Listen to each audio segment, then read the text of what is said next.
न हो तो सुकरात ने कहा 15 दिन में एक बार संसार का सेवन कर लो और उसके बाद अपने मन को मुक्त कर लो।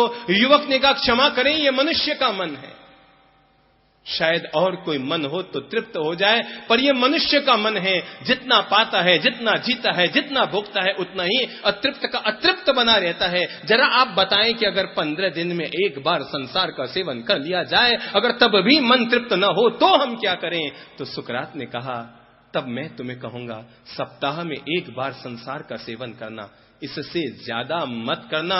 युवक ने कहा मेरा अंतिम प्रश्न है, अगर तब भी मनुष्य का मन और मेरा मन तृप्त न हो तो क्या करूं? सुकरात ने कहा तुम यहां से चले जाओ, गेट आउट, तुम यहां से चले जाओ, क्योंकि मैं किसी इंसान से बात करना चाहता हूं, जानवरों से बात करना नहीं चाहता। जिस आदमी में इतना भी शील, संयम और साधना के प्रति अपनी निष्ठा नहीं, जो व्यक्ति केवल अपने मन के बहाव में, चित्त के बहाव में, शरीर के बहाव में हर समय बहता रहता है, जरा वो व्यक्ति आत्मावलोकन करे, वो अपनी आत्मा की मुक्ति का व्यवस्था कब करेगा?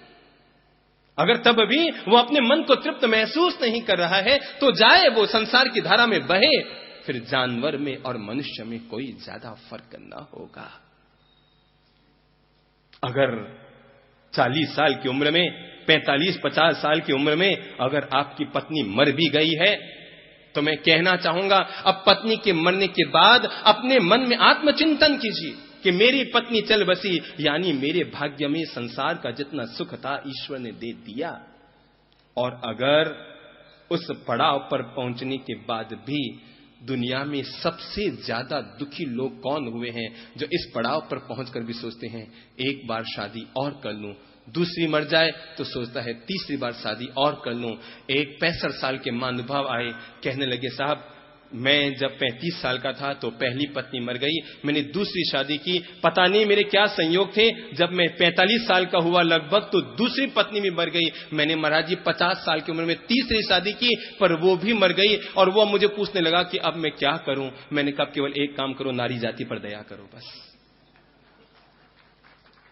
अब केवल एक काम करो, नारी जाति पर दया करो। एक महानुभाव आए, आके कहने लगे कोई उम्र होगी 65 साल की, पता नहीं आदमी का मन भी कैसा होता है, बस कुछ पाना कुछ पाना कुछ पाने की लालसा अंतर मन में जगती ही रहती है, कुछ और पाना कुछ और पाना की लालसा मन में जगती ही रहती है। आए मेरे पास, कहने लगे साहब कोई ऐसा हो, मन हो रहा है विवाह कर लूं, 65 साल के, 65 साल के, मन हो रहा है, थोड़ा अकेलापन लग रहा है, विवाह कर लूं, कोई विधवा हो तो भी चलेगी। मैंने कहा तू जिससे शादी करेगा वो अपने आप ही विधवा हो जाएगी, कब तक रहेगी?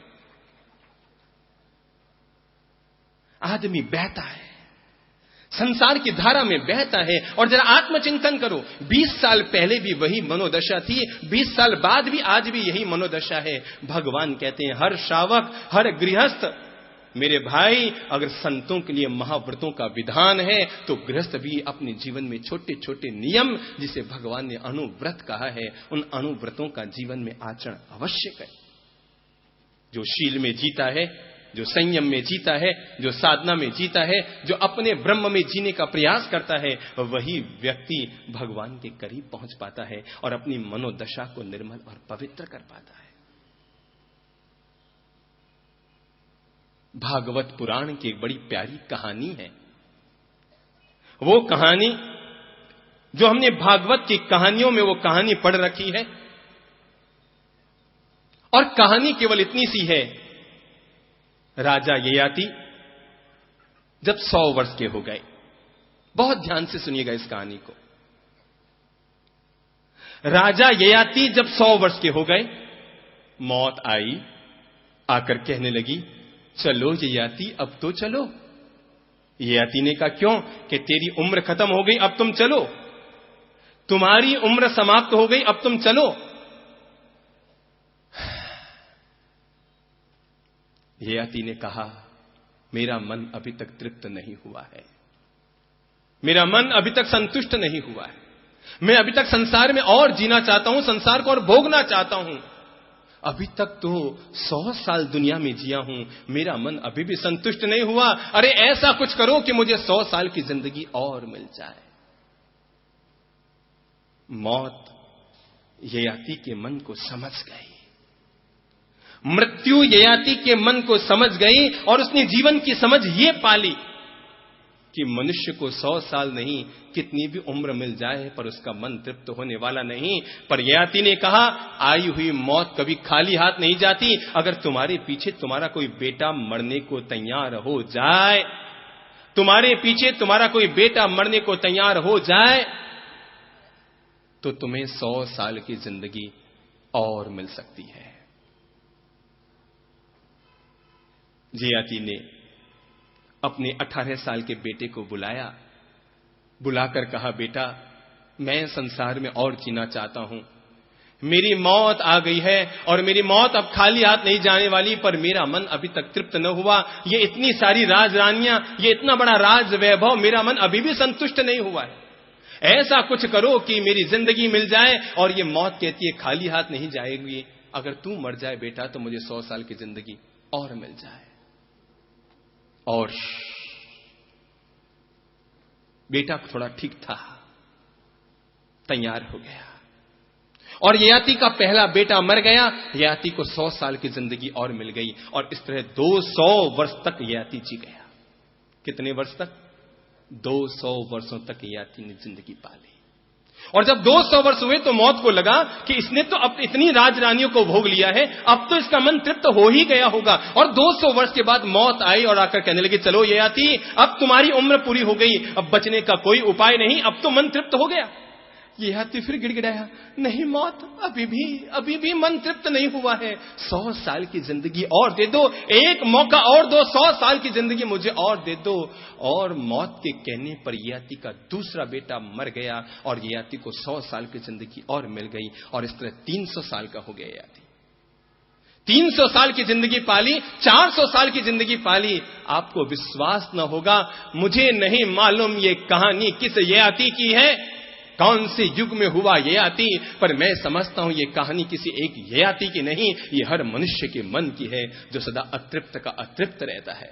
मनुष्य का मन तो उस चलनी की तरह है कि जिसमें पानी डालते रहो, डालते रहो, डालते रहो। अरे एक गिलास नहीं, एक लोटा नहीं, पूरा कुआं का कुआं अगर चलनी में खाली कर दो तो भी चलनी खाली की खाली रहेगी। मनुष्य का मन तो ऐसा ही है, चाहे जितने तृप्त करते रहो पर ये कभी तृप्त और संतुष्ट होने वाला नहीं। कहते हैं ययाति 1000 साल तक जी गया। भागवत की कहानी कहती है ययाति 1000 साल तक जी गया। और जब उसकी 1000 साल की उम्र हो गई तो मौत को लगा अब बंदा तैयार हो जाएगा। क्या लगा मौत को? अरे भाई कितना जिएगा, 100 साल, 2 साल, पत्नी है, खूबसूरत है, कितने के साथ रहोगे? 10 साल, 20 साल, 30 साल, 40 साल मनुष्य का मन। देखो भाई, याद रखना, जिंदगी में तुम्हारे पास 2 विकल्प है। पहला विकल्प जीत का है और दूसरा विकल्प हार का है। व्यक्ति अगर त्याग करता है तो इसके जीवन की जीत है और मौत के बाद कोई चीज छूटती है। अगर व्यक्ति जीते जी किसी चीज का त्याग करता है तो ये इसके जीवन की जीत है। और मृत्यु के बाद अगर व्यक्ति के हाथ से मजबूरी में कोई चीज छूटती है तो ये इसके जीवन की हार है। जीत उसी में है, आदमी जीते जी अपने हाथों से किसी भी चीज का परित्याग करे। जब ययाति 1000 वर्ष का हो गया, मौत आई और अब तो वो समझ गई कि अब तो वो दरवाजे पे मेरी इंतजारी कर रहा होगा, भाग गया होगा दुनिया से। पर जैसे ही मौत राजमहल में पहुंची, ययाति के कंधे पे हाथ रखा, उठो भाई चलो, 1000 साल के हो गए। और ययाति गिड़गिड़ाया, एक मौका और। ययाति गिड़गिड़ाया कि एक मौका और, सिर्फ एक मौका और अब तो ययाति का एक ही बेटा बचा था। ययाति ने उसको बुलाया। ययाति ने अपने बेटे से कहा कि मुझे 100 साल की जिंदगी और चाहिए, बेटा तू मर जा, मेरे लिए तू मर जा। मौत उस युवक को अलग से कमरे में लेकर गई, अलग से कक्ष में लेकर गई मौत उस युवक को, और ले जाकर कहा कि बस अब अपने पिता की बातों में मत आ, तू 9 बार आ चुका है। कितनी बार? तू 9 बार अपने पिता की बातों में आ चुका है। अरे हकीकत तो यह है कि 9 की 9 बार तू ही मर रहा और बार बार यहीं आकर पैदा हो रहा। अपने पिता से जाके कह दे कि पिताजी मैं तो 18 साल का हूं, मेरी शादी नहीं हुई, मेरे राज वैभव नहीं भोगा, मैंने कोई दुनियादारी नहीं देखी। अरे तुम तो 10 बार मौका लो चुके और 1000 साल तक जी चुके, अब मैं नहीं मरूंगा, पिताजी तुम खुद मरो। जा अपने पिताजी को मना कर दे। युवक ने कहा, नहीं मौत मैं मना नहीं करूंगा, मैं मरने को तैयार हूं अपने पिता के लिए। मौत ने फिर समझाया, तू 17-18 साल का है, मना कर दे, अभी तक तेरी शादी नहीं हुई, तेरा विवाह न हुआ, तू जा मना कर दे अपने पिता को। तो अपने पिता के सामने उस युवक ने मौत से एक प्रश्न पूछा और मृत्यु से पूछा कि मृत्यु देवी जरा एक बात बताओ, मेरा पिता 100 साल जिया, 200 साल जिया, 500 साल जिया, 1000 साल तक जिया, क्या मेरे पिता का मन तृप्त हो गया?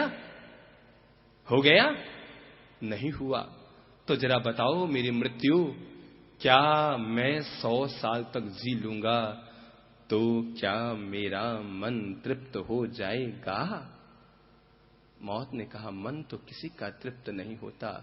युवक ने जो जवाब दिया, मैं समझता हूं संपूर्ण सनातन धर्म में इतना जीवंत जवाब कभी न आया होगा, किसी शास्त्र में इतनी जीवंत पंक्ति कभी न लिखी गई होगी। और उस युवक ने मौत और अपने पिता के सामने जवाब दिया कि मृत्यु, जब आदमी को अतृप्त ही जाना है, 100 साल में जाए कि 1000 साल में जाए, आदमी को अतृप्त ही जाना है।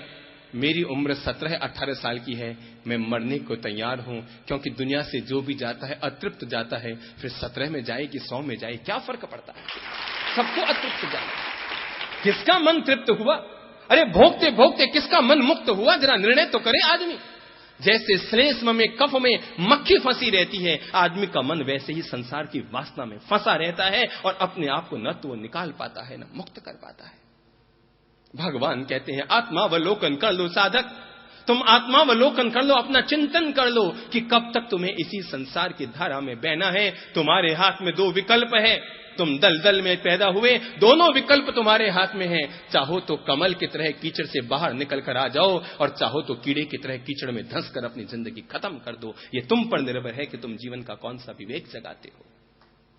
भगवान कहते हैं ये हम पर निर्भर है। और जो व्यक्ति अपनी इंद्रियों का निग्रह करने में सफल हो गया, मछली जीव के कारण आटे के लोभ में आकर फंस जाती है, भौरा सुगंध के लोभ के कारण फंस जाता है, हिरण कानों का संगीत के लोभ के कारण फंस जाता है, हाथी शरीर की वासना का नियंत्रण न करने के कारण फंस जाता है, पतंगा आंखों के नियंत्रण न रखने के कारण फंस जाता है। ये एक एक प्राणी एक एक इंद्रिय में आसक्त होते हैं तो फंस जाते हैं। जरा सोचो, हम लोग 5 इंद्रियों में आसक्त हैं, क्या हमारे लिए उबरने का कोई रास्ता है? वो कहानी आप लोगों को याद है ना? मैं समझता हूं कुछ कहानियां ऐसी होती है जो मन को जगा दिया करती है। और वो कहानी की एक दासी की व्यवस्था, दासी को जवाबदारी सौंपी हुई थी कि रोज राजा की राजसैया तैयार करना, फूलों की मालाएं बिछाना, मखमल के गलीचे लगाना, सारी व्यवस्था करना।